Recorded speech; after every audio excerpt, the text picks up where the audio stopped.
Welcome to Starbound. If you're tired of AI-generated slop and want real human storytelling, subscribe to this channel. My name's Johnny. Let's begin. The falling star arrived just as Sam finished counting all 19 chickens for the third time that evening. "Dad, there's another one," the 6-year-old announced, and pointed a sticky finger smudged with dessert at the darkening sky. "But it's going the wrong way." Caleb Rowan looked up from the porch railing he intended to fix for 3 months. The twin moons of Wesperus hung low and heavy, their familiar amber glow cast across the valley. But Sam was right. Something bright cut across the sky at an angle no meteor would choose. "That's not a..." Caleb began, then stopped. The object's trajectory shifted, lurched, and corrected itself with the desperate surge of damaged systems fighting for control. He knew that pattern. 20 years flying freighters through the outer lanes taught him to read a ship in distress like other men read weather. Owen slouched against the farmhouse door, all 15 years of teenage skepticism on display. "Probably just orbital debris." "Debris doesn't change course 3 times in 10 seconds, Caleb said quietly, his gaze tracking the object's descent. The light grew brighter, angrier. A trail of vermilion fire painted their faces in shades of emergency. Nora pressed against his side. Her 10-year-old mind raced through possibilities. "Is someone crashing, Dad?" The answer came as a sound. First a whisper, then a scream, then a roar that shook the windows and sent the chickens into hysterics. The fireball passed over the eastern ridge and disappeared behind the tree line. The valley went unnaturally still. Then, impact. A ground-shaking crump rattled Caleb's bones. A flicker of strange energy surged through the house. Every light bulb quivered, died, and sputtered back to life. "Inside," Caleb said, moving as he spoke. "Owen, watch your brother and sister." "But Dad..." "Now." He grabbed the heavy-duty medkit from the mudroom, hesitated, then took the old pulse rifle from its lockbox above the door. The weapon's weight felt wrong in his hands after so many years. But crashes this far out meant 2 things. Someone might need help, or someone might bring trouble. He would be ready for either. The farm transport started on the second try, its headlights cutting through the glittering pollen cloud that always rose after sunset. Caleb drove toward the smoke column, a black obelisk against the stars, and tried not to think about what he would find. In 20 years of flying, he had seen enough crash sites to know the bigger the impact, the smaller the chance of survivors. But someone fought to control that descent. Someone cared enough to try. The ship carved a trench through Caleb's best cornfield, a wound in the earth that stretched for nearly a quarter mile. At its end, half buried in Wesperus' rich soil, sat something that didn't belong. The vessel was wrong in every way that mattered. Too smooth, too dark, too perfect. Its hull was a patch of absolute nothing against the soil, a darkness that seemed to swallow the beams from his headlights. No visible engines, no sensor arrays, no registration marks, just an unbroken surface. Faint lines of pale light crawled across the hull, like circuits beneath skin, pulsing slowly as if mending a wound. The ship hurt to look at directly, as if his eyes kept sliding off its edges. In his time, Caleb saw many ships. Cargo haulers held together with prayer and industrial adhesive, sleek corporate shuttles that cost more than most colonies, military vessels bristling with weapons and paranoia. This transcended them all. He parked 50 meters away, grabbed the medkit and rifle, and approached on foot. The air crackled, carrying the sharp scent of superheated ceramic and something metallic that set his fillings on edge. A seam appeared where none had been before. A ramp descended with a whisper. The figure that emerged stood tall enough to duck through most doorways, moving with a careful deliberation that spoke of either injury or extreme caution. Female, humanoid, but decidedly not human. Her skin bore faint silver markings that traced paths like constellations across her visible flesh. Her clothing, a form-fitting suit of deep purple material that seemed to shift between fabric and armor, bore no insignia he recognized. She held a sidearm that made his pulse rifle look like a farming tool, which he supposed it essentially was these days. "The situation is contained," she said in galactic standard, so perfect it sounded rehearsed. "I require no assistance." Caleb looked at the massive trench her ship had carved through his cornfield. He looked at the smoke still rising from superheated soil. He looked at her, standing there with the kind of rigid posture that usually meant military training, nobility, or someone desperate not to fall over. "Right," he said. "Looks like you've got everything under control." Her eyes, violet with pupils that contracted to vertical slits in the transport's headlights, narrowed slightly. "Your sarcasm is noted, but unnecessary. I will compensate you for damages to your property and be gone by morning." "With what shuttle? The one that's currently teaching my corn about aerodynamics?" She stopped, realizing she'd just claimed she needed no help while standing beside a ship that had fallen from the sky. "The repairs are minimal." "Sure they are." Caleb set down the medkit, his movements slow and non-threatening.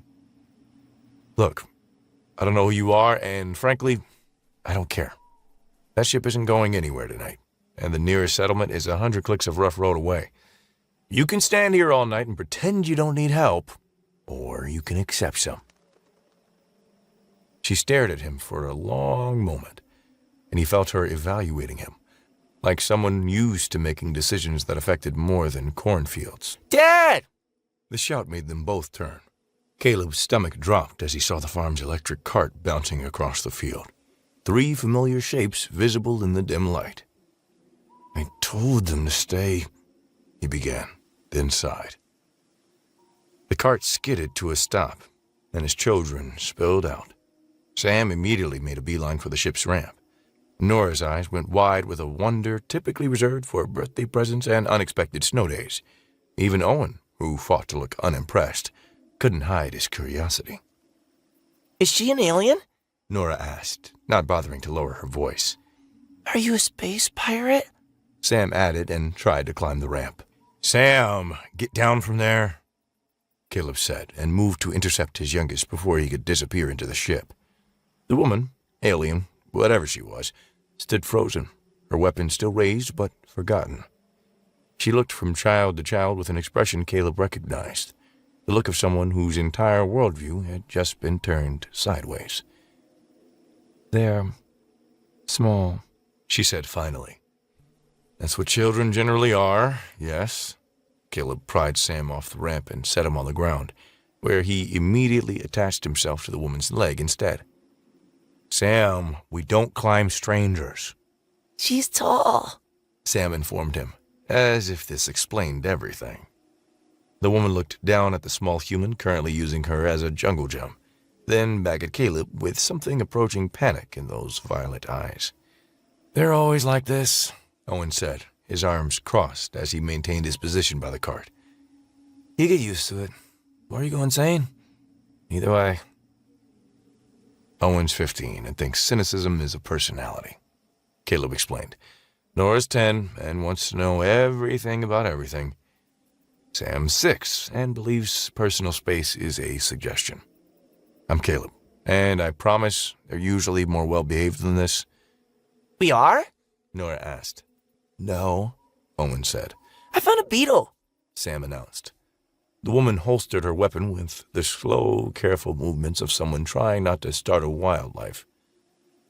"I am..." She paused and chose her words carefully. "You may call me Sylvana." That's a pretty name, Nora said. "Are you a princess? You look like a princess." Sylvana stammered, then looked at Caleb with an expression that clearly said, "Help." "All right, everyone back in the cart," Caleb said. "Let's get our guest settled, and you can interrogate her later." But Dad... Nora began. "Cart, now." They piled back in with varying degrees of reluctance, though Sam had to be physically removed from Sylvana's leg. Caleb gestured to her. "I've got a workshop with a cot. It's warm and dry. We can figure out the rest in the morning when we can actually see what we're doing." Sylvana looked back at her ship, then at the children already arguing in the cart, then at Caleb. Her perfect composure cracked just a little around the eyes. "I accept your hospitality," she said formally, "and I apologize for my initial rudeness." "Don't worry about it.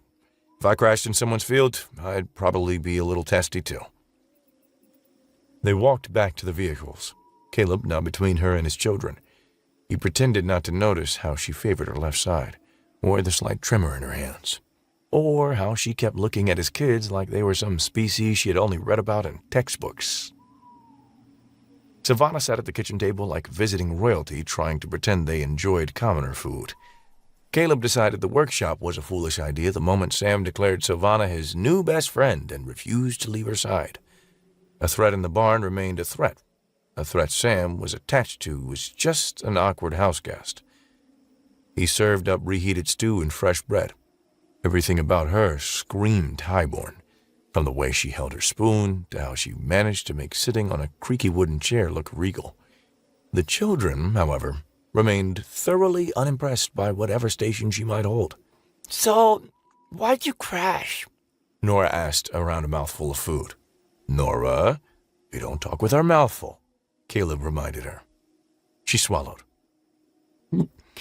So, why'd you crash? Sylvana's mouth twitched. Vesperus's atmospheric pollen interfered with my ship's systems. I ran in a low-emission mode to remain undetected, which left my primary filters vulnerable. The sparky dust? Sam asked, his arms spread wide. It's pretty. Pretty and electromagnetically charged, Sylvana said. My ship's energy systems use high-frequency fields to process cosmic matter. The pollen was drawn in and caused a cascade failure. "Cool," Owen said, then caught himself and added, "I mean, not cool that you crashed, just the science is whatever." Can you fix it? Nora asked. In theory, the damage is primarily to the intake filters, hundreds of delicate filaments that need to be cleaned and recalibrated by hand. The ship's auto-repair systems can't handle something so precise. Dad fixes things. Sam announced. He fixed the tractor and the water thing and Mr. Henderson's radio and... "That's different, buddy," Caleb said. "I fix farm equipment, not," he gestured vaguely, "whatever classification of advanced tech your ship falls under." The principles are often universal. Sylvana said. Low filtration, energy distribution. The scale and complexity change, but the core concepts remain similar. See? Sam said. Dad can fix it. Caleb was about to protest when he caught the look in Sylvana's eyes, a fragile flicker that resembled something close to acceptance, the look of someone who had carried something heavy for too long and had just been offered a place to set it down. "We can take a look in the morning," he said, "see what we're dealing with." I would be... She paused, as if the next word was physically difficult to say. grateful. After dinner, while Caleb cleaned dishes and the children supposedly did homework, Sylvana stood by the window, her gaze fixed on her ship's silhouette against the stars. Your wife? She asked, her gaze on the photos on the wall. Late wife, Caleb corrected gently. Lena. 3 years now. I apologize. I didn't mean to... It's fine. The kids like talking about her. Helps keep her memory alive. Sylvana nodded slowly. She was beautiful. Brilliant, too. Astrobotanist. Came here to study the local flora. Said organisms here could revolutionize terraforming technology. He smiled at the memory. Of course, she also said that about pretty much every plant she found. The woman could get excited about algae. Passion for one's work is admirable. What about you? Caleb asked. What gets you excited? Besides crashing into unsuspecting farm fields. The almost smile appeared again. I serve my people. Ensure their prosperity and safety. That sounds like a job description, not a passion. She turned from the window to look at him directly. Perhaps they are the same thing. The words were clipped, final, closing a door he had tried to open. Before Caleb could respond, Sam padded into the kitchen in his pajamas, dragging a stuffed rabbit that had seen better decades. Story? He asked. Buddy, it's late. I could tell one. Sylvana offered suddenly, then looked surprised at her own words. Sam's face lit up. Really? If that's acceptable. She looked at Caleb. Knock yourself out. Fair warning, though, he's a tough critic. Sam grabbed Sylvana's hand and pulled her toward the living room with the confidence of someone who had never met a stranger he couldn't befriend. Caleb followed, curious despite himself. Sylvana sat on the couch with the deliberate care of someone handling explosives. Sam immediately climbed up beside her, then onto her, then somehow ended up half in her lap, despite her obvious uncertainty about what to do about 30 pounds of sleepy child. On my world, She began, her voice assuming a storytelling cadence.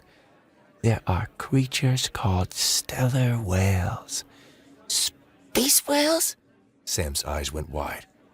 In a way, they live in the upper atmosphere, feeding on solar radiation. They're vast, larger than this entire farm, and they sing to each other in frequencies that make the air waver like heat haze. She continued the story, weaving a tale of a young whale separated from its pod, who had to find its way home by following the songs of its family across half a world. Her voice grew softer as Sam grew heavier against her side, and by the time the whale reunited with its pod, he was fast asleep. Sylvana looked down at him with an expression of wonder and confusion. Is he... What do I do now? Congratulations, Owen said from the doorway where he had not so secretly listened. You've been chosen as a pillow. That's a high honor in Sam's kingdom. But I need to... You're stuck there for at least an hour. Nora added, appearing beside her brother. Sam's like a cat. If he falls asleep on you, you're legally not allowed to move. Caleb took pity on her obvious distress. Here, he said, carefully lifting Sam. The boy mumbled something about whales and burrowed into his father's shoulder. I'll put him to bed. When he returned, Sylvana was alone in the living room, studying the family photos with intense focus. You have a good family, She said without turning. They have their moments. I meant what I said earlier, about being grateful. I'm not... She paused, choosing her words carefully. accustomed to accepting help. Most people who crash in cornfields aren't. She turned to face him fully. You're not curious about who I really am? Where I come from? Why my ship's advanced enough to make your military's best look like toys? Caleb shrugged. Figure you'll tell me if it becomes relevant. Until then, you're just someone who needs help.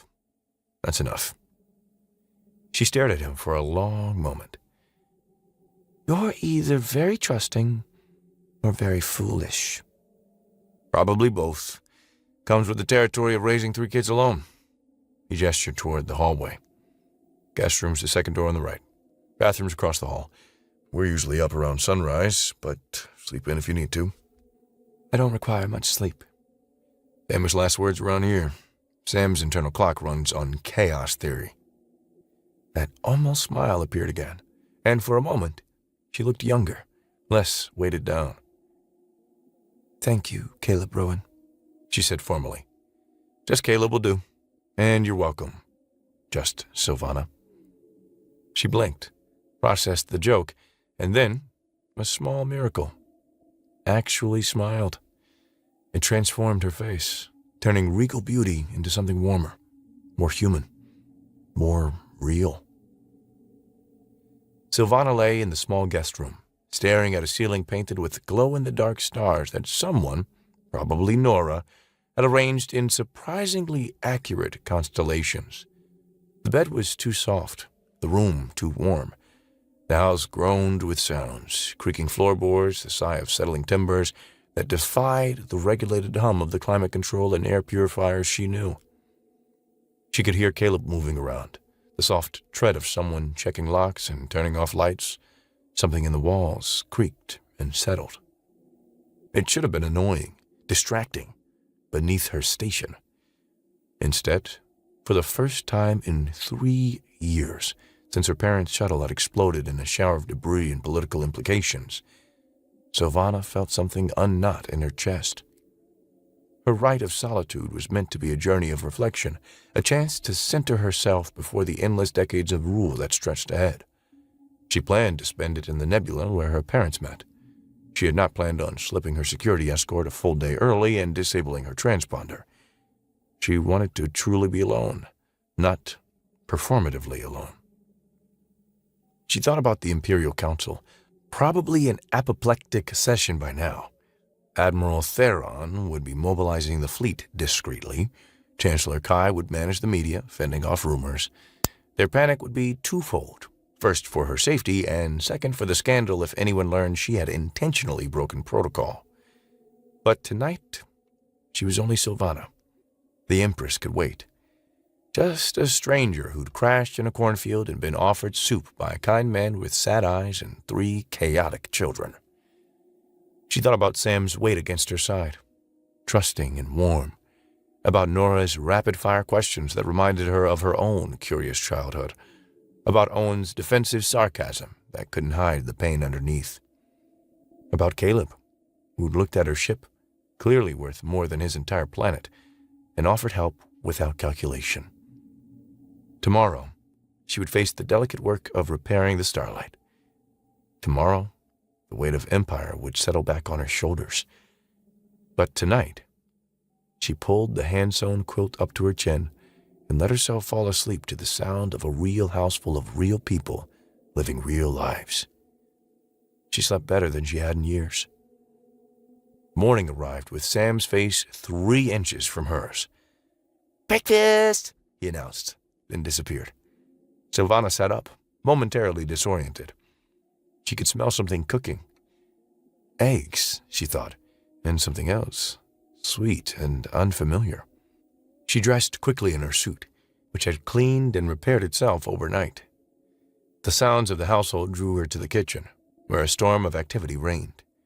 Shouted requests for syrup crisscrossed the sizzle of batter on the grill, but every person moved with purpose in a frantic, interlocking dance. Caleb stood at the stove, spatula in one hand, coffee mug in the other. Nora sat at the table, building something elaborate out of breakfast cereal. Owen slouched in his chair, poking at his tablet with one hand while eating with the other. Sam was somewhere under the table, if the giggling was any indication. "Morning," Caleb said without turning. "Coffee?" Please. He poured her a mug, black, and she took a grateful sip. It was stronger than what she was used to, bitter and real. Pancakes? Nora asked. Dad makes the best pancakes. She only says that because I'm the only one who makes pancakes, Caleb said, flipping one with a fluid flick of his wrist. Still counts, Nora said. Sylvana sat carefully. Sam emerged from under the table and climbed into the chair next to hers, dragging his stuffed rabbit. This is Mr. Bunny, he informed her solemnly. He guards against nightmares. An important job, Sylvana agreed. Do you have nightmares? Sam, That's personal, Owen said. sometimes. Sylvana answered anyway. Everyone does. Maybe you need Mr. Bunny. Sam said, then considered the idea. You can borrow him, but only for tonight. The offer was so sincere that Sylvana found herself momentarily speechless. Before she could respond, Caleb set a plate in front of her. Pancakes topped with what looked like actual butter and some kind of syrup. Local maple, he explained. We tap the trees every spring. She took a bite and couldn't suppress a small sound of surprise. It was sweet and complex. Good? Caleb asked. I've never tasted anything like it. City folk, Owen muttered, but a smile hid in the word. After breakfast, Caleb led her back to the crash site. In daylight, the damage looked worse. The trench carved deep into the earth, its corn crop devastated for 30 meters on either side. I'm sorry about this, Sylvana said. The compensation I mentioned. Let's focus on getting you airborne again, Caleb interrupted. We can worry about the rest later. She led him into the starlight. He whistled low as they entered. This is... He trailed off, looking around the ship's interior. Excessive? She suggested. I was going to say beautiful. Flowing lines and subtle lights defined the starlight's interior. The walls displayed a star field that matched the view outside, creating the illusion of being surrounded by space even while grounded. The engine room is this way, she said, leading him deeper. The engine room formed a sphere within a sphere. At its center, contained within wavering fields, was a point of absolute nothing, a miniature black hole that powered the entire vessel. Fibrous structures like spun glass coated the inner surface of the room. The intake filters. Caleb stopped dead. That's a singularity. A small one, Sylvana said, as if that made it less terrifying. Perfectly contained. The fields have multiple redundancies. You're flying around with a black hole in your engine. He took a step back, his hand instinctively reaching for a sidearm he wasn't wearing. I've heard stories from outer rim haulers, ghost tales about singularity drives. Never thought they were real. It generates more power from a single gram of matter than our sun will in 1,000 years. Clean, renewable, virtually inexhaustible. It's a black hole in your ship that crashed in my cornfield. She had the grace to look slightly embarrassed. The containment never failed, even during the crash. Caleb took a deep breath, visibly pulling himself together. Okay. So what needs fixing? She brought up a holographic display showing the intake system. These filters, you can see where they've fused. The image zoomed in, showing delicate structures like frozen lightning, now melted and twisted.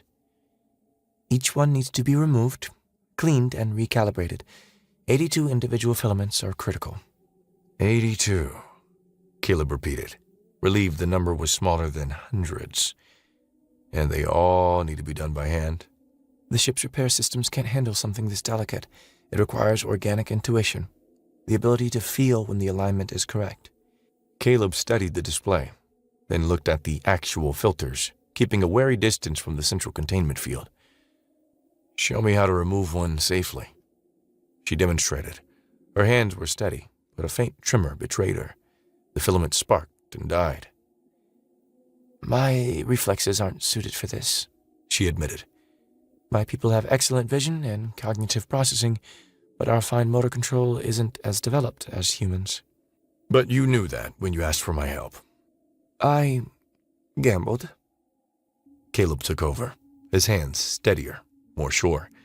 It took time, but the next filament came free cleanly. That's one, he said. 81 to go. A rhythm formed over the next weeks. Sylvana would identify the damaged filaments and talk him through the removal process. Caleb would do the physical work, his hands learning the feel of alien technology through repetition and patience. The children, meanwhile, had adopted Sylvana. Nora discovered that Sylvana knew advanced mathematics and brought her increasingly complex problems to solve. Owen found someone who could actually challenge him at strategy games, and Sam decided Sylvana was his personal jungle gym and storyteller, a decision she seemed helplessly charmed by. You're good with them, Caleb said one afternoon, taking a break. They're easier than adults, Sylvana admitted. They say what they mean. That's one way to put it. Yesterday, Sam told Mrs. Henderson her pie tasted like feet. Was he wrong? No, but we still don't say it out loud. She smiled, a real smile that she allowed more often. On my world, such honesty would be considered a virtue. On this world, it gets you uninvited from potlucks. They worked in comfortable silence for a while before Sylvana spoke again. May I ask about Lena? Caleb's hands stilled for a moment. What about her? How did you meet? She came here on a research grant. 6 months to catalog the local flora. I ran freight then, and happened to be planetside when she needed someone to fly her to remote sites. He smiled at the memory. She talked about plants for 6 hours straight. Most people would have been bored senseless. But the way she described them, like each one was a miracle. You fell in love with her passion. With her, the passion formed only part of it.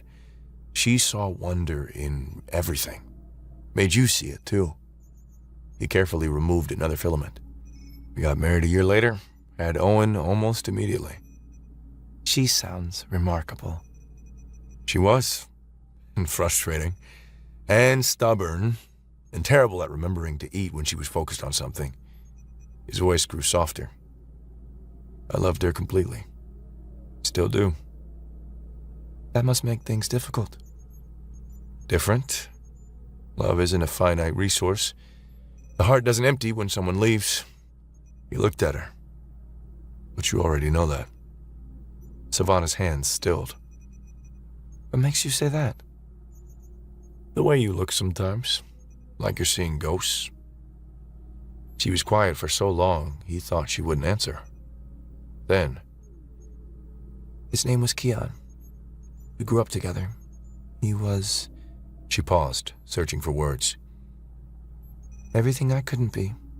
Free, spontaneous, unbound by duty. What happened?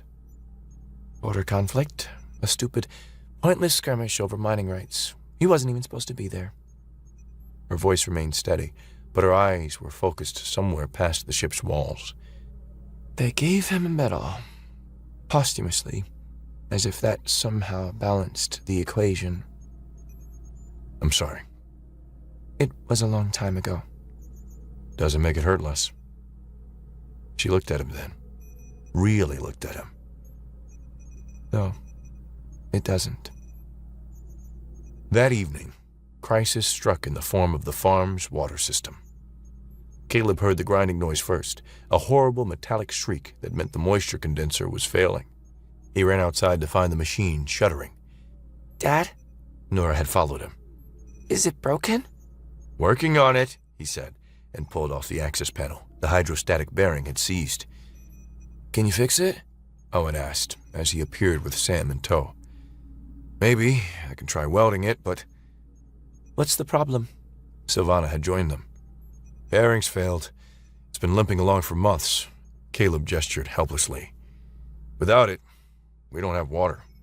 No water means no crops. No crops means... Show me the diagnostics, Savannah said.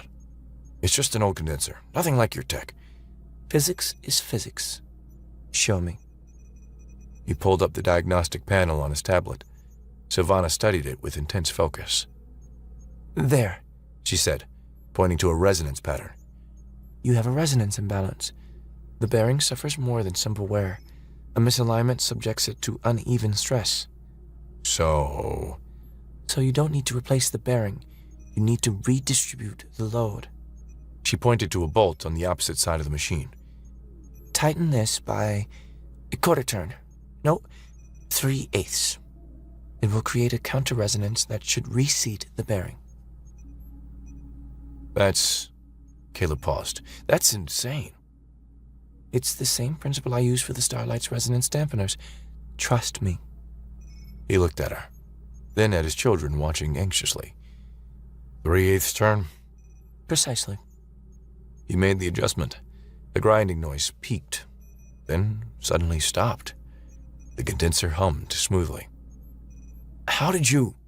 I told you, physics is physics. But she was smiling, clearly pleased with herself.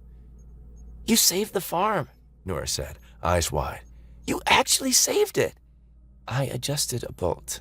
You saved the farm, Sam agreed, and attached himself to her leg in what was becoming his signature move. She looked down at him, then at Caleb. You would have figured it out. Maybe, eventually, after losing half the crop. He met her eyes. Thank you. Consider this a first payment for the cornfield. You're helping me repair my ship. It seemed only fair to reciprocate. Is that what we're calling it? Reciprocation? She tilted her head. What would you call it? Friendship, maybe? Friendship. She tested the word. Yes, I suppose that's accurate. Sam tugged on her suit. Friends have dinner together, and stories, and sometimes cookies. Cookies are not dinner, Caleb said automatically. Cookies could be dinner. Sam argued. No. Sylvana watched the familiar argument with something that looked dangerously close to fondness. I would like to learn to make cookies, she said quietly. If you are willing to teach me. He looked at her. This alien noble who commanded technology he couldn't dream of, and who was now asking to learn how to cook in his kitchen. Sure, he said. But if you burn down my house, you will explain it to the insurance company. I've never burned down anything, she said with dignity. Yet, Owen added helpfully. I've never burned down anything yet, she agreed. The weeks blurred together in a rhythm that felt both temporary and eternal. Morning started with breakfast and chaos, followed by hours in the ship. Afternoons meant helping with farm chores. Sylvana learning to feed chickens, badly, milk cows, worse, and drive the tractor, surprisingly well. Evenings were for dinner, homework, stories, and the gradual dance of two lonely people remembering what it felt like not to be alone. The breakthrough came from disaster. They attempted to restore partial power when Caleb connected the wrong coupling. The surge of energy should have fried half the ship's systems. Instead, Sylvana moved faster than he had ever seen her move, her hand slamming down on an emergency cutoff he hadn't even noticed. The lights flickered and died, but the ship remained intact. That was... he stammered. Inadvisable, she finished. I was going to say terrifying. That too. She breathed hard. He realized how close she stood, how she had moved to protect him rather than the ship. You could have been hurt, she said. So could you. The ship is my responsibility. And your... He stopped, not sure how to finish that sentence. I'm what? The emergency lights activated, bathing them both in soft blue light. She was close enough that he could see the silver markings on her skin pulse faintly with her heartbeat. Important, he said finally. You're important. To the repairs? Sure, to the repairs. They stood there for a moment, until a crash from somewhere else in the ship broke the spell. Sam! Owen's voice echoed. You can't eat alien tech! They found Sam licking an interface panel because it was glowy and probably tastes like candy.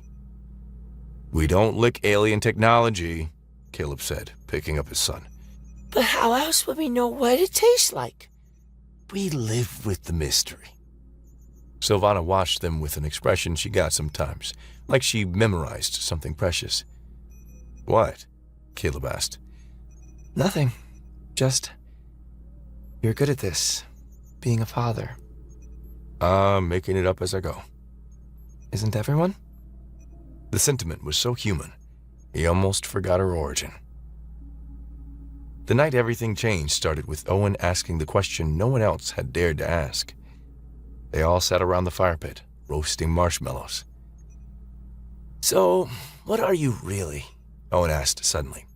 Not who, what? Because you're not just some random alien who happened to crash here. Owen, Caleb started. No, Dad, come on. Her ship has a black hole engine. She knows math I haven't even heard of. She moves like a trained soldier. Sylvana set down her marshmallow. You're very observant. I'm 15, not stupid. I never said you were stupid. So?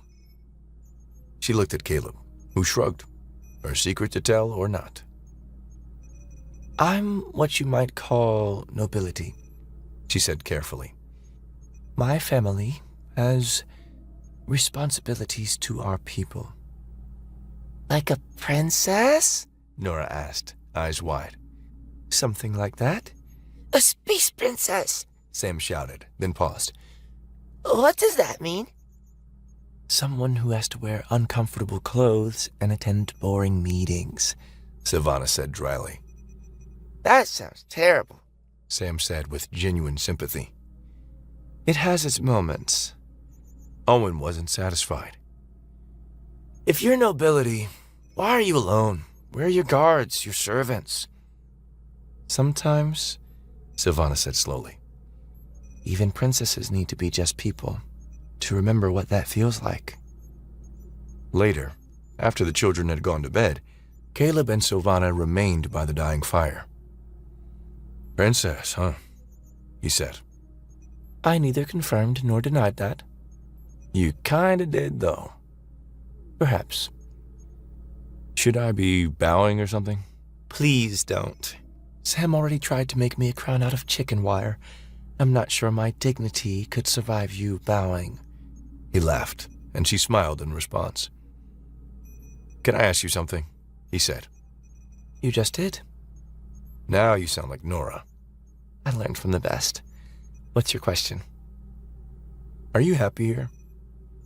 She was quiet for a long moment.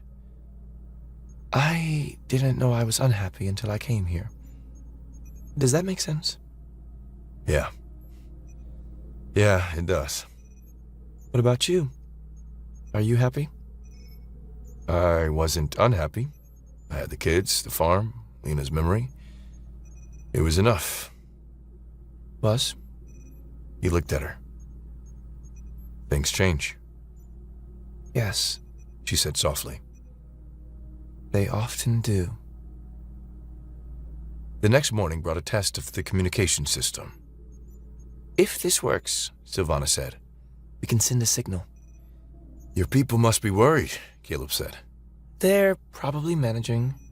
But tension tightened her shoulders. The systems hummed to life. Static filled the air. Then, fragments of transmission broke through. "Search continues for Imperial vessel Starlight. Concerns for the Empress's welfare. Unprecedented disappearance during the traditional rite of solitude." The transmission cut to static, then died completely.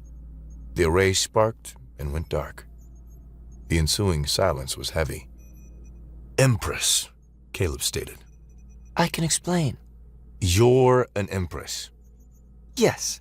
An actual, ruling an empire empress. Yes. And you've been sleeping in my guest room and letting Sam use you as a climbing frame?" Also yes. He ran a hand through his hair. "I should probably be a little angry about the lying, You should. but I'm mostly just confused about why an empress would pretend to be anything else." She turned to face him fully. Because the moment people know what I am, I stop being a person and become a symbol, a responsibility. You're the first person in years to just help me, without calculation, without agenda, because I needed help. "That's what people do," No, she said firmly. it's what you do, what your family does, but not what most people do. Not for me. "So, what now? Your people are looking for you." The beacon's still damaged. They won't find me immediately. She paused. I should leave. The longer I stay, the more danger I put you in. "Danger from what?" From being associated with me. From harboring a foreign ruler. From... "Sylvana." He waited until she looked at him. "Do you want to leave?" I have responsibilities. "That's not what I asked." She closed her eyes. No. No, I don't want to leave. "Then don't." It's not that simple. "Sure it is. You need time to repair your ship properly. We need help with the harvest. Seems like a fair trade." You know that's not really why you're asking me to stay. "No," he admitted. "It's not." Then why? "Because you fit. I don't know how else to explain it. You just fit with us, with this life, with..." He stopped. With you? She suggested softly. "I was going to say with the chaos, but yeah, that too." She laughed, actually laughed. You're impossible. "I'm practical. There's a difference." The kids think you hung the moons. Only because I told them I did. They were very young. They believed me. She shook her head, still smiling. How can you be so casual about this? I'm an empress. I rule 19 systems. And you can't cook eggs without burning them. That was one time. 3 times. The second time was intentional. I was testing heat coefficients. Sure you were. She fixed him with those violet eyes.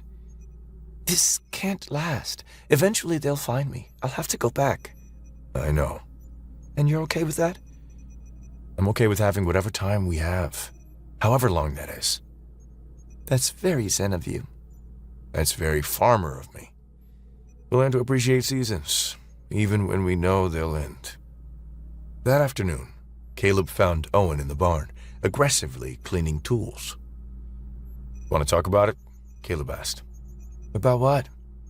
About whatever you're taking out on that poor wrench. Owen set the tool down. She's leaving, isn't she? The princess? Eventually. And you're just fine with that? What would you prefer? I'd prefer, Owen said, his voice cracking slightly. that people stop leaving. And there it was. Caleb sat on a hay bale, patting the spot next to him. After a moment, Owen joined him. She's not Mom, Owen said. No, she's not. but you like her. I do. More than like her. Maybe. Mom's only been gone 3 years. And I've grieved every day of those 3 years. I'll grieve every day for the rest of my life. Caleb looked at his son. But that doesn't mean I stop living. It feels like replacing her. No one could replace your mother. Not in my heart, not in yours. Savannah isn't trying to. Then what is she doing? Honestly, I think she works to figure out how to be a person. And we work to figure out how to be a family that isn't broken anymore. We're not broken, Owen said defensively. aren't we? Just a little. Owen was quiet. She makes Sam laugh. Like, really laugh. He hasn't done that since. I know. And Nora's excited about learning again. She is. And you... Owen paused. You hum again when you're working. You used to hum with Mom. Caleb hadn't realized that. I don't want to like her. Owen admitted. Why not? Because when she leaves, it'll hurt. Yeah, Caleb said. It will. So why risk it? Because the alternative is never caring about anyone new ever again. And that's not living, buddy. It's just existing. Owen leaned against his father's shoulder. It's scary. Terrifying, Caleb agreed. But you're doing it anyway? We're doing it anyway. We? You think I could do any of this without you three? You're my courage, kid. All of you. They sat in silence until Sam burst in, covered in flour. Savannah's teaching me to make space cookies, He announced. Is she now? Caleb asked. They exploded a little bit. Definitely a little bit. The kitchen's fine. Mostly. Caleb sighed and stood. Come on, he said to Owen. Let's go see what chaos looks like. The kitchen remained, in fact, mostly fine. Flour dusted every surface, and something purple dripped from the ceiling, but Savannah and Nora were laughing so hard they could barely stand. I may have, Savannah gasped between laughs. miscalculated the reaction between your baking soda and Alterian spice. It's purple! Sam shouted, delighted. Everything's purple, Owen observed. It'll wash off, Savannah said, then paused. probably. Caleb looked at his purple-spattered children, his flour-covered kitchen, and the Empress of 19 systems holding a mixing bowl like it might explode again. You know what? He said. Purple's a good color for us. The ship stood nearly repaired. Caleb cleaned the final filaments. The communication system just needed a new power coupling. The beacon could be activated at any time. The knowledge settled over them, a heavy, unspoken weight. We should celebrate, Nora announced at dinner. Celebrate what? Caleb asked. fixing the ship.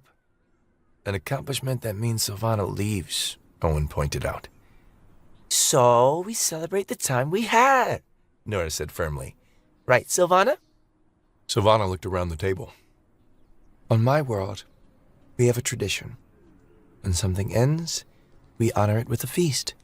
Not a sad goodbye, but a grateful celebration of what was. I like that, Sam said. Can there be a cake?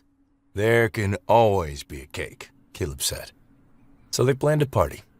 Caleb would cook, the kids would decorate, Silvana would attempt a simple salad. The night of the celebration felt perfect. They ate outside under the stars, the repaired starlight silent in the field beyond. Tell the story again, Sam requested. about the star whales.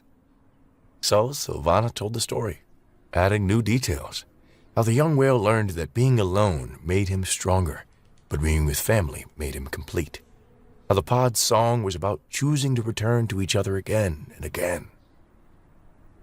That's different from last time, Nora observed. Stories change, Silvana said. They grow with the teller. After the children were asleep, Caleb and Silvana stood in the field between the house and her ship. I don't want to go, She said. I don't want you to go. but I have to. I know. My people need me. The reforms I initiated. If I disappear, it all falls apart. I know. Stop saying that. Okay. She turned to face him. Come with me. What? You and the children. Come with me. I could give you a life beyond your dreams. Caleb was quiet for a long moment. That's not our life. It could be. No, it couldn't. We'd be decorations in your world. The Empress's strange human family. He touched her face gently. We belong here. This is our home. And I belong there? You belong wherever you choose to belong. But your choices affect millions of people. I hate being responsible. No, you don't. You hate that responsibility means sacrifice. She leaned into his touch. When did you become so wise? Sometime between fixing 81 filaments and watching you fail at cooking eggs. She laughed, but tears edged her voice. I'll have to go soon. Tomorrow, maybe the day after. I know.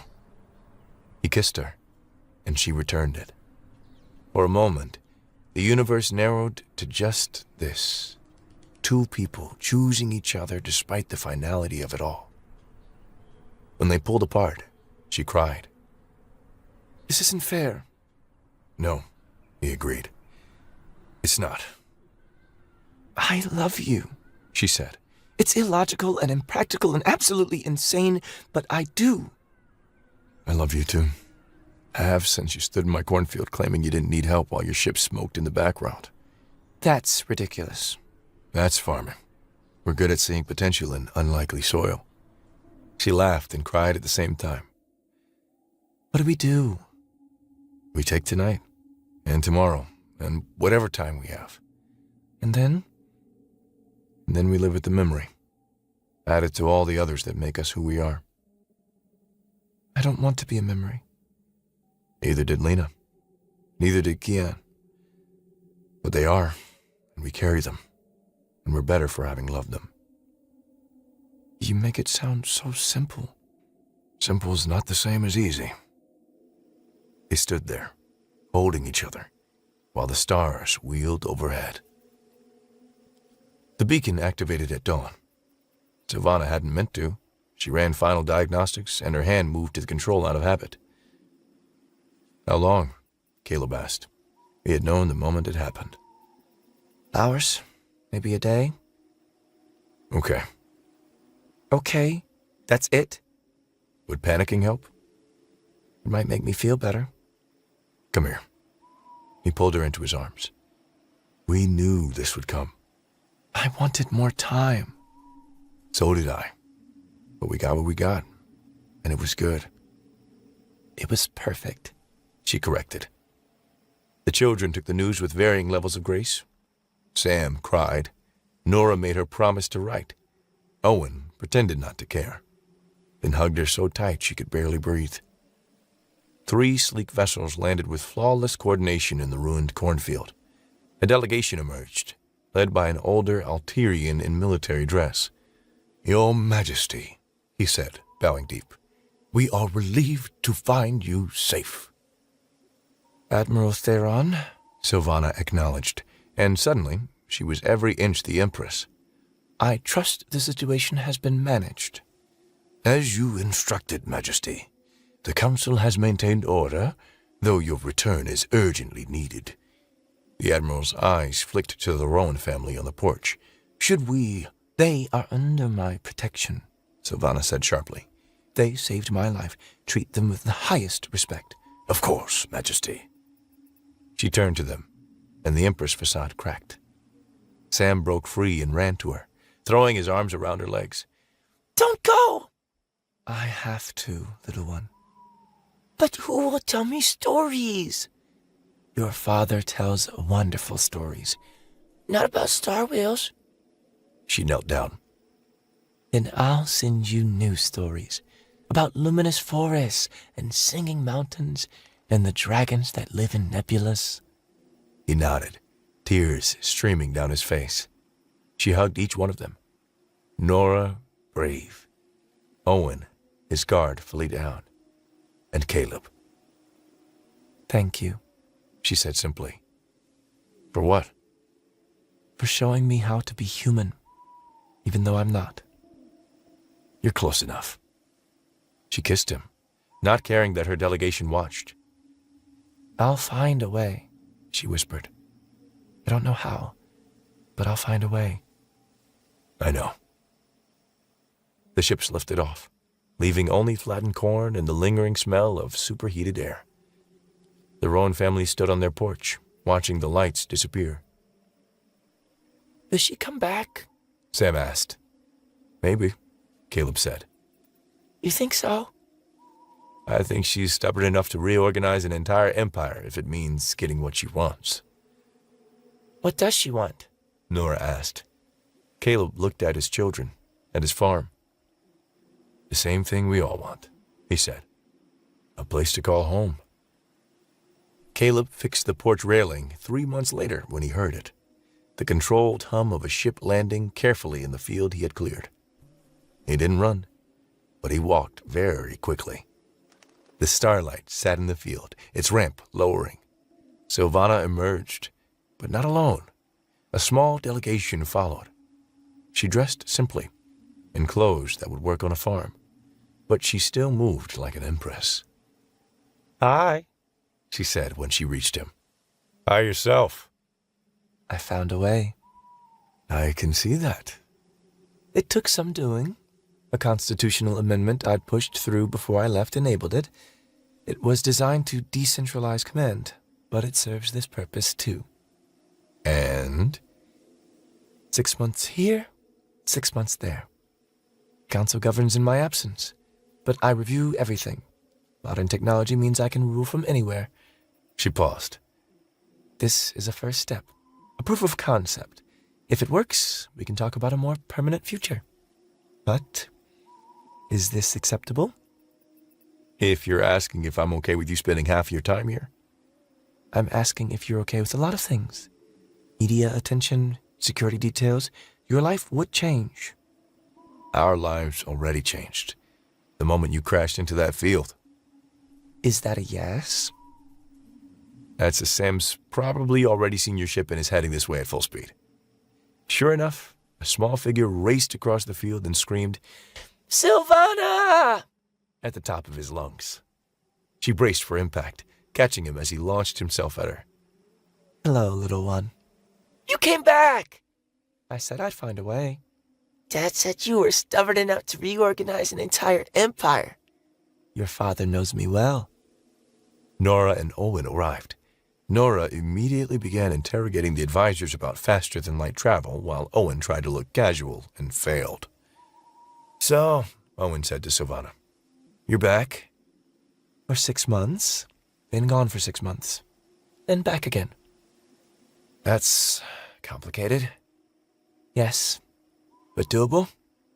I'm here, aren't I? He considered this, then nodded. Cool.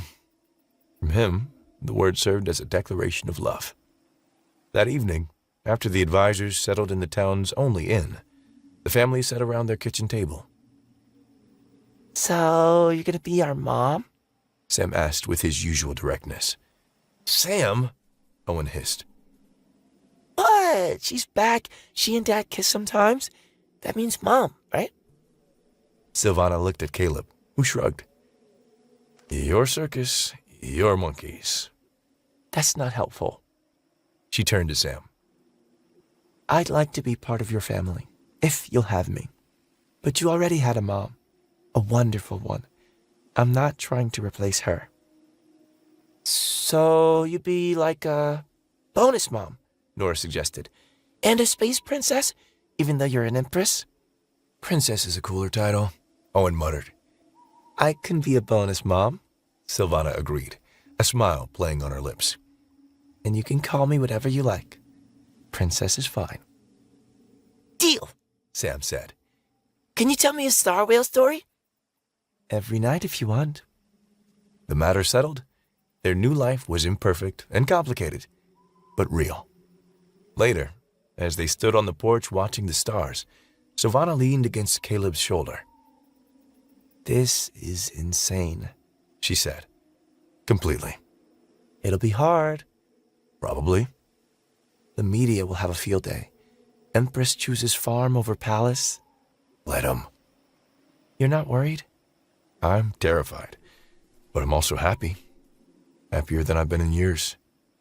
She took his hand. Me too.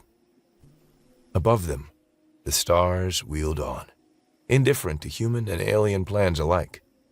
But on this small farm, on this insignificant planet, two people who thought their best days were behind them stood together and chose to believe in tomorrow.